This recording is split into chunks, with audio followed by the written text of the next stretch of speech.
السلام علیکم ورحمۃ اللہ وبرکاتہ۔ حضرات محترم، آج ہم انشاءاللہ عز و جل اپنی اس مختصر سی ویڈیو میں اعتکاف کے بارے میں جانیں گے کہ اگر کوئی معزز خواتین، کوئی ہماری اسلامی بہنیں اگر اعتکاف میں رہنا چاہتی ہیں تو ان کے لیے شریعت میں کیا حکم ہے، کیا کوئی اسلامی بہن اعتکاف میں رہ سکتی ہے یا نہیں، اور اسلامی بہن یعنی کوئی معزز خاتون یا معزز خواتین اگر اعتکاف میں رہنا چاہتی ہیں تو شریعت میں ان کے کون سے احکام ہیں، وہ اعتکاف میں اگر رہنا چاہتی ہے تو ان کے لیے کون سی ہدایات ہیں، وہ آپ کے سامنے میں پیش کر رہا ہوں۔ ویڈیو پسند آئے تو ویڈیو کو لائک کریں، شیئر کریں، اور اگر ہمارے محمدی چینل پر نئے آئے ہوں تو اسے ضرور سبسکرائب کر کے بیل آئیکن کو بھی ضرور دبائیں تاکہ اس طرح کی تمام انفارمیٹیو ویڈیوز آپ تک ضرور پہنچے۔ حضرات محترم، جیسے کہ آپ لوگوں کو معلوم ہے کہ ہم اسی طرح دینی اور علمی کام کو باضابطہ انجام دے رہے ہیں۔ اسی مقصد کے پیش نظر ہم نے ایک مدرسہ اور ایک جامع مسجد کی باضابطہ بنیاد ڈالی ہے۔ آپ میں سے جو کوئی بھی ہمارے مدرسے یا مسجد میں تعاون کرنا چاہتا ہے، زکوٰۃ، صدقہ، فطرہ، عطیہ، ہدیہ یا کسی بھی طرح کا ڈونیشن ہمارے مدرسے یا مسجد میں وہ دینا چاہتا ہے اور ہمیں سپورٹ کرنا چاہتا ہے تو وہ گوگل پے کے ذریعے، پے ٹی ایم کے ذریعے، بینک اکاؤنٹ کے ذریعے یا ویسٹرن یونین کے تھرو، جس کے ذریعے بھی وہ ہمارے مدرسے یا مسجد میں تعاون یا ہمیں سپورٹ کر سکتا ہے، وہ تعاون کر سکتا ہے۔ ان کے نمبر اور لنک جو ہے وہ اس ویڈیو کے ڈسکرپشن میں ہے، آپ جائیں اور جو بھی اللہ کے راستے میں مسجد یا مدرسے میں تعاون کرنا چاہیں آپ تعاون کر سکتے ہیں۔ حضرات محترم، ام المومنین حضرت سیدتنا عائشہ صدیقہ رضی اللہ تعالی عنہ فرماتی ہیں کہ حضور رسول اکرم صلی اللہ علیہ وسلم رمضان کے آخری 10 دنوں کا اعتکاف فرمایا کرتے تھے، یہاں تک کہ اللہ رب العزت نے آپ صلی اللہ علیہ وسلم کو وفات ظاہری عطا فرمائی۔ پھر آپ صلی اللہ علیہ وسلم کے بعد جب آپ صلی اللہ علیہ وسلم کا وصال ہو گیا تو آپ صلی اللہ علیہ وسلم کے بعد آپ کی ازواج مطہرات اعتکاف کرتی رہیں۔ اس سے یہ معلوم ہوا کہ امہات المومنین بھی اعتکاف کیا کرتی تھی، لہٰذا ہماری اسلامی بہنوں کو بھی اعتکاف کی سعادت حاصل کرنا چاہیے۔ ویسے بھی جو سمجھدار اسلامی بہنیں ہیں وہ تو اپنے گھروں کے اندر پردہ نشین ہی ہوتی ہیں، کیونکہ اسلامی بہنوں کو بے پردہ گلیوں اور بازاروں میں پھرنا یہ گناہ ہے، لہٰذا ان کو اعتکاف کرنا شاید زیادہ مشکل نہ ہو۔ اگر تھوڑی سی تکلیف ہو بھی تو کیا حرج ہے۔ رمضان المبارک کا یہ مہینہ ہے جو کہ نہایت ہی محترم، مکرم اور نہایت ہی عظمت و رفعت والا یہ مہینہ ہے۔ اس میں بے شمار نعمتیں اور برکتیں اللہ رب العزت نازل فرماتا ہے۔ حضرات محترم، پھر 10 دنوں کی تو بات ہے، اسلامی بہنوں کو چونکہ مسجد بیت یعنی گھر کا وہ حصہ جس میں آپ نماز، خاتون یا عورتیں نماز پڑھتی ہیں، اس کو مسجد بیت کہتے ہیں۔ اس کے متعلق میں اس کے پہلی ویڈیوز میں اپنے ذکر کر چکا ہوں، جو کہ نہایت ہی مختصر جگہ ہوتی ہے۔ اعتکاف کرنا پڑتا ہے تو یوں قبر کی بھی یاد تازہ ہو جاتی ہے کہ بہو بیٹیوں اور منع منیوں کے رونقوں میں 10 دن کونے میں بیٹھنا گرا گزر رہا ہے تو قبر میں نہ جانے ہزاروں سال کس طرح گزارا ہوگا۔ اگر آپ 10 دن رمضان المبارک میں اپنے گھر میں اعتکاف کی حالت میں گزارے تو کیا عجب کہ اللہ رب العزت اس کی برکت سے اور اپنی رحمت سے آپ کی قبر اور مدینے کے درمیان تمام پردہائے جتنے بھی پردے حائل ہیں ان کو اٹھا دے۔ ہر اسلامی بہن کو کم از کم زندگی میں ایک بار تو اس سعادت کو ضرور حاصل کرنا چاہیے۔ حضرات محترم، یوں تو اس کتاب میں ایسی باتیں یعنی اس طرح کی باتیں کتابوں میں، کئی ساری کتابوں میں درج ہے جس میں یہ باتیں بیان کی گئی ہیں کہ جو خاتون ہیں اگر وہ اعتکاف میں رہنا چاہیے تو کیسے رہے، ان کے ہدایات کے متعلق کئی ساری باتیں کتابوں میں ذکر ہیں۔ اسلامی بہنوں کے لیے بھی وہی باتیں ہیں جو ہمارے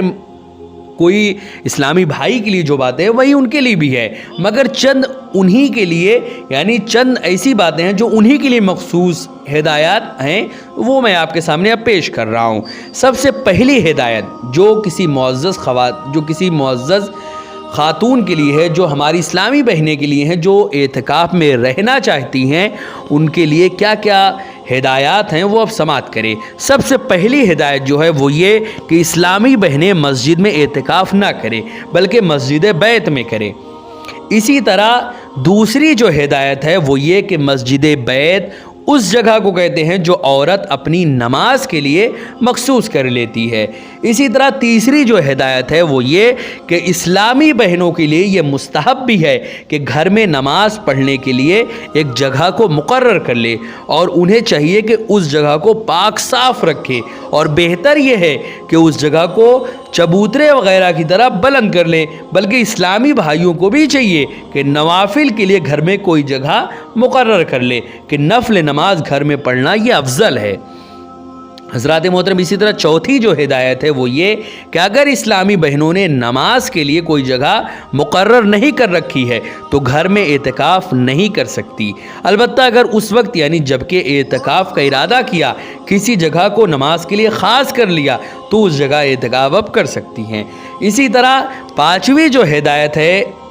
خواتین کے لیے کہ وہ اعتکاف کیسے کرے، وہ یہ ہے کہ شادی شدہ اسلامی بہنوں کے لیے ضروری ہے کہ اعتکاف کے لیے شوہر سے اجازت حاصل کرے۔ شوہر کی اجازت کے بغیر بیوی کے لیے اعتکاف کرنا جائز نہیں ہے۔ اسی طرح چھٹویں جو ہدایت ہے وہ یہ ہے کہ اگر بیوی نے شوہر کی اجازت سے اعتکاف شروع کر دیا، بعد میں شوہر منع کرنا چاہتا ہے تو اب منع نہیں کر سکتا، اور اگر منع کرے گا تو بیوی کے ذمے اس کی تعمیل واجب نہیں ہے۔ یعنی اب ایسی صورت میں بیوی کا اپنے شوہر کی باتوں کو سننا ضروری نہیں ہے۔ اسی طرح ساتویں جو ہدایت ہے خواتین کے لیے جو اعتکاف میں رہنا چاہتی ہیں وہ یہ کہ اسلامی بہنوں کے اعتکاف کے لیے یہ بھی ضروری ہے کہ وہ حیض یعنی ایام ماہواری اور نفاس سے پاک ہو۔ ان دنوں نماز، روزہ اور تلاوت قرآن حرام ہے، البتہ ذکر و درود میں کوئی بھی حرج نہیں ہے۔ اسی طرح آٹھویں جو اس کا آداب اور آٹھویں جو اس کا یعنی خواتین جو اعتکاف میں رہنا چاہتی ہیں ان کے لیے جو آٹھویں جو ہدایت ہے وہ یہ کہ اعتکاف جو ہے یعنی اعتکاف سنت شروع کرنے سے پہلے یہ دیکھ لینا چاہیے کہ ان دنوں میں ماہواری کی تاریخیں آنے والی تو نہیں ہیں۔ اگر تاریخیں رمضان کے آخری عشرے میں آنے والی ہوں تو اعتکاف شروع ہی نہ کرے۔ ہاں، اگر تاریخیں شروع ہونے سے پہلے نفلی اعتکاف کر سکتی ہیں۔ اسی طرح 9ویں جو ہدایت ہے وہ یہ کہ اگر کسی اسلامی بہن نے اعتکاف شروع کر دیا، پھر اعتکاف کے دوران ماہواری شروع ہو گئی تو اس پر واجب ہے کہ فوراً اعتکاف وہ چھوڑ دے۔ اس صورت میں جس دن اس نے اعتکاف چھوڑا ہے صرف اس ایک دن کی قضا اس کے ذمے واجب ہوگی، جس کا طریقہ یہ ہے کہ ماہواری سے پاک ہونے کے بعد کسی دن روزہ رکھ کر اعتکاف کر لے۔ اگر رمضان کے دن باقی ہوں تو رمضان میں بھی قضا کر سکتی ہے۔ حضرات محترم، اسی طرح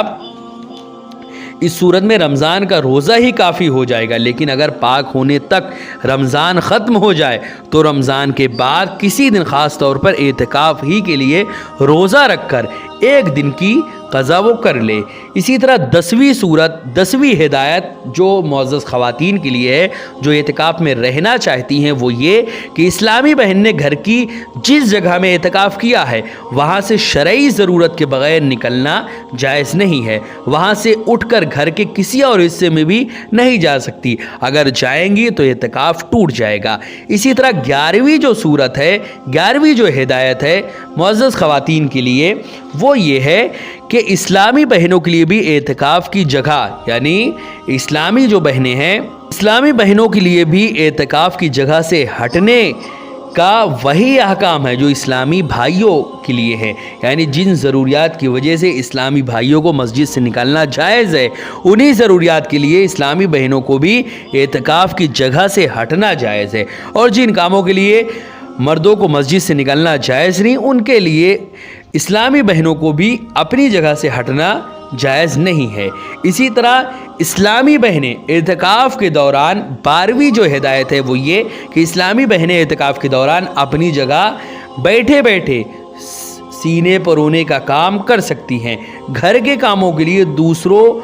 کو ہدایت بھی دے سکتی ہے مگر خود اٹھ کر نہ جائیں۔ اسی طرح 13ویں جو ہدایت ہے وہ یہ کہ بہتر یہ ہے کہ اعتکاف کے دوران ساری توجہ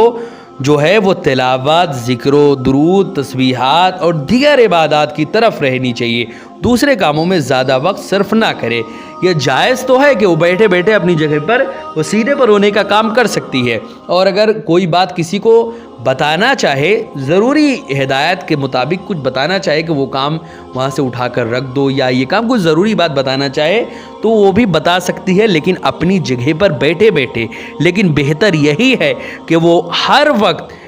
اپنے کسی کام کے بجائے ساری توجہ تلاوت، ذکر و درود، تسبیحات اور دیگر عبادات کی طرف اس کی توجہ رہے، دوسرے کاموں میں زیادہ وقت صرف نہ کرے۔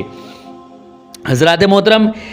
یہاں پر آپ نے رمضان المبارک کے آخری عشرے کا اعتکاف کیا اور کسی وجہ سے اگر وہ ٹوٹ گیا تو 10 دن کی قضا کرنا ضروری نہیں ہے، آپ کے ذمے صرف اس ایک دن ہی کی قضا ہے جس دن اعتکاف ٹوٹا ہے۔ اگر رمضان شریف کے دن ابھی باقی ہیں تو کسی دن مغرب سے پہلے قضائے اعتکاف کی نیت سے اگلے دن غروب آفتاب تک مسجد میں معتکف رہے۔ رمضان شریف کا روزہ اس قضائے اعتکاف کے لیے کافی ہے۔ اگر رمضان شریف گزر گیا تو پھر کبھی اسی طرح ایک یعنی عید الفطر، ذی الحجہ کی 10ویں یا 13ویں کے علاوہ کہ ان 5 دنوں کے روزے حرام ہیں، رات اور دن کا اعتکاف کر لے اور اس میں روزہ بھی رکھیں۔ حضرات محترم، اعتکاف کا آخر فدیہ کیا ہے؟ یہ تو اعتکاف کی قضا ہو گئی جو پورے 10 دن نہیں کرنے، جو دن آپ کا چھوٹا ہے بس اسی ایک دن کا کرنا ہے۔ پھر اگر کوئی اعتکاف کا فدیہ دینا چاہے تو اس کا کیا حکم ہے؟ اگر قضا کرنے کی مہلت ملنے کے باوجود قضا نہ کی اور موت کا وقت آ پہنچا تو وارثوں کی وصیت کرنا واجب ہے کہ وہ اس اعتکاف کے بدلے فدیہ ادا کر دیں۔ فدیہ ادا کرنا زیادہ مشکل نہیں، کسی مستحق کے زکوٰۃ کو صدقہ فطر کی مقدار میں گیہوں یعنی تقریباً 2.25 سیر گیہوں یا اس کی رقم کو کسی بھی جس کو آپ زکوٰۃ دیتے ہیں اس کو آپ دے سکتے ہیں۔ اسی طرح اگر اعتکاف کسی صحیح مجبوری کے تحت توڑا تھا یا بھولے سے ٹوٹا یا گناہ یعنی اگر ان تمام صورتوں میں ٹوٹا تو ایسی صورت میں گناہ تو نہیں ہے، اور اگر جان بوجھ کر بغیر کسی صحیح مجبوری کے توڑا تھا تو یہ گناہ ہے۔ لہذا قضا کے ساتھ ساتھ توبہ بھی کریں، اور جب بھی کوئی گناہ سرزد ہو جائے تو اس کی توبہ کرنا واجب ہے، اور توبہ بلا تاخیر کرنا چاہیے، کیونکہ زندگی کا کوئی بھروسہ بھی نہیں۔ دونوں گالوں پر چند بار چپت مار لینے کا نام نہیں، جیسے عام طور پر آپ نے دیکھا ہوگا کہ توبہ لوگ اس طرح کرتے ہیں، توبہ توبہ توبہ توبہ توبہ، اس طرح اپنے دونوں ہی گالوں پر مار لیتے ہیں اور سمجھتے ہیں کہ ان کا توبہ ہو گیا۔ اصل میں توبہ اس کا نام ہی نہیں ہے کہ دونوں ہی آپ اپنے گالوں پر اپنے ہاتھوں کو ایسے سے کر لیں کہ توبہ توبہ توبہ توبہ، تو اس سے توبہ نہیں ہوتا، اور نہ ہی توبہ کی یہ ڈیفینیشن ہے،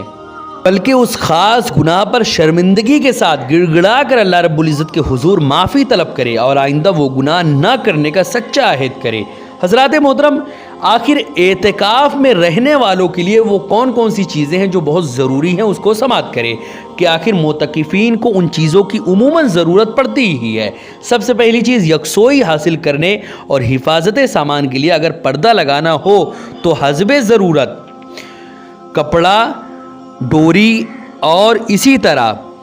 سوئی دھاگا، قینچی، تسبیح، قرآن مجید، مسواک، سرما، سلائی، تیل کی شیشی، کنگھا، آئینہ، عطر، 2 جوڑے کپڑے، تہبند، امامہ شریف، ٹوپی کے ساتھ گلاس، رکابی، پیالہ، کپ، اسی طرح تھرمس، دسترخوان، دانتوں کے خلال کے لیے تنکے، تولیہ، غسل احتلام کے لیے احتیاطاً بالٹی اور ڈونگا وغیرہ، ہاتھ کا رومال، اسی طرح چھری، قلم، مطالعہ کے لیے چند اسلامی کتابیں، ڈائری، جائے استنجا خشک کرنے کے لیے ضرورت ہو تو درزی کی بے قیمت کترن، اسی طرح بچھونے کے لیے اس کو وہاں پر بچھونے کے لیے چٹائی، اسی طرح ضرورت ہو تو تکیہ، اوڑھنے کے لیے چادر یا کمبل، اسی طرح درد سر، نزلہ وغیرہ کے لیے کوئی اگر دوا وغیرہ بھی رکھنا چاہے تو یہ تمام چیزیں ایک معتکف کے لیے اعتکاف میں جانے سے پہلے یہ تمام چیزیں وہ مسجد میں اپنے ساتھ لے کر جائے، کیونکہ ان میں سے زیادہ تر چیزوں کی ضرورت اس کو پڑنی ہی ہے۔ تو اسی لیے ان تمام چیزوں کو جب اعتکاف میں جانے لگے تو یہ تمام چیزیں اپنے ساتھ لے کر جائے۔ حضرات محترم،